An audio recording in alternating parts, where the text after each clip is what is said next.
करवा चौथ व्रत कथा। एक समय की बात है, एक साहूकार के 7 पुत्र और एक पुत्री थी। पुत्री अपने भाइयों की इकलौती बहन थी, इस वजह से उसे सभी भाई बहुत प्रेम करते थे। एक बार कार्तिक मास के कृष्ण पक्ष की चतुर्थी तिथि को साहूकार की पत्नी समेत उसकी 7 बहुओं और पुत्री ने भी करवा चौथ का व्रत रखा। रात्रि के समय जब साहूकार के सभी लड़के भोजन करने बैठे तो उन्होंने अपनी बहन से भी भोजन का आग्रह किया। इस बात पर बहन ने कहा कि भैया, आज करवा चौथ का व्रत उसने भी रखा है और चंद्रमा के दर्शन के पश्चात ही कुछ खा सकती है। चांद के निकलने पर उसे अर्घ्य देकर ही वो अन्न और जल ग्रहण कर सकती है। साहूकार के बेटे अपनी बहन से बहुत प्रेम करते थे और उन्हें अपनी बहन का भूख से व्याकुल चेहरा देख बेहद दुख हुआ। अपनी बहन का ये हाल देखकर उन्हें ऐसा विचार आया कि यदि चंद्रमा जल्दी ही निकल आए तो उनकी बहन व्रत का पारण कर सकती है। इस वजह से साहूकार के बेटे नगर के बाहर गए और वहां एक पेड़ पर चढ़कर अग्नि जला दी।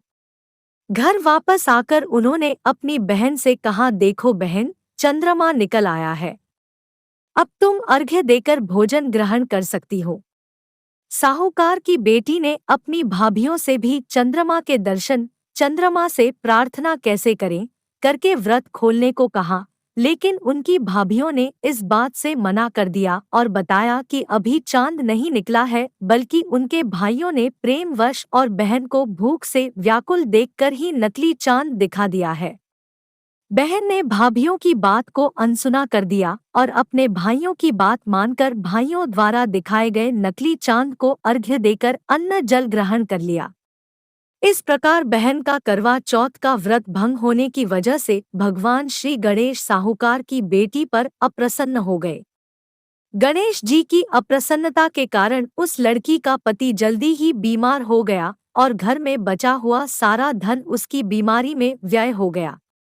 साहूकार की बेटी को जब अपने किए हुए दोषों का पता लगा तो उसे बहुत पश्चाताप हुआ।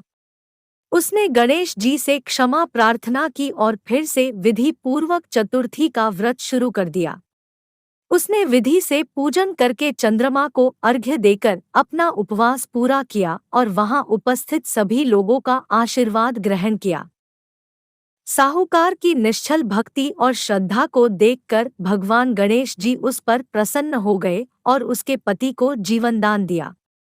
साथ ही उसे सभी प्रकार के रोगों से मुक्त करके धन, संपत्ति और वैभव से युक्त कर दिया।